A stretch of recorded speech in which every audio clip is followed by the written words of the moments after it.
പാതിവരിയിൽ സ്കൂട്ടറും ഗൃഹോപകരണങ്ങളും തട്ടിപ്പ് ആലപ്പുഴയിൽ 20 കോടിയിലധികം തട്ടിയതായി പരാതി.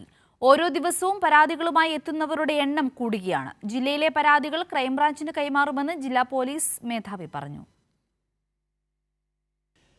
സ്ത്രീകൾക്ക് പകുതി വിലയ്ക്ക് സ്കൂട്ടറും മറ്റ് ഗൃഹോപകരണങ്ങളും വാഗ്ദാനം ചെയ്ത് പണം തട്ടിയ സംഘം ആലപ്പുഴയിൽ നിന്ന് തട്ടിയെടുത്തത് 20 കോടിയിലധികം രൂപ.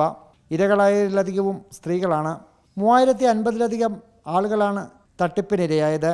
കഴിഞ്ഞ 2 ദിവസങ്ങളിലായി ആലപ്പുഴ ജില്ലയിലെ വിവിധ സ്റ്റേഷനുകളിൽ പരാതികൾ ഉയർന്നു വരികയാണ്. ചേർത്തലയിൽ നിന്ന് മാത്രം 10 കോടിയിലധികം രൂപയാണ് തട്ടിയെടുത്തത്. കായംകുളത്ത് ഇതിനോടകം 50-ലധികം പരാതികൾ ലഭിച്ചു കഴിഞ്ഞതായി ജില്ലാ പോലീസ് മേധാവി പറയുന്നു.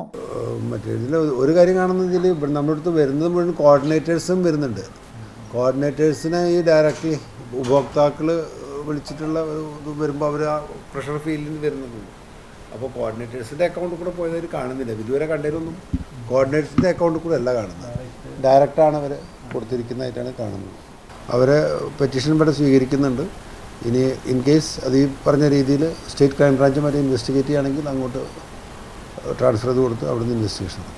സന്നദ്ധ സംഘടനകളുടെ സ്വതന്ത്ര കൂട്ടായ്മയായ നാഷണൽ NGO കോൺഫെഡറേഷൻ്റെ വുമൺ ഓഫ് വീൽസ് പദ്ധതിയായാണ് ഇത് അവതരിപ്പിച്ചത്. ഇതിൻ്റെ പിന്തുണ സംവിധാനമായാണ് സംസ്ഥാനത്താകെ സീഡ് സൊസൈറ്റികൾ രൂപീകരിച്ചത്.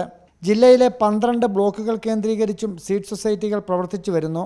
തട്ടിപ്പിൻ്റെ വാർത്തകൾ പുറത്തു വന്നതോടെ ജില്ലയിലെ എല്ലാ പോലീസ് സ്റ്റേഷനുകളിലും മണിക്കൂറുകൾക്കുള്ളിൽ തന്നെ പരാതികൾ നിറഞ്ഞു വരികയാണ്. ഷാജഹാൻ, കൈരളി ന്യൂസ്.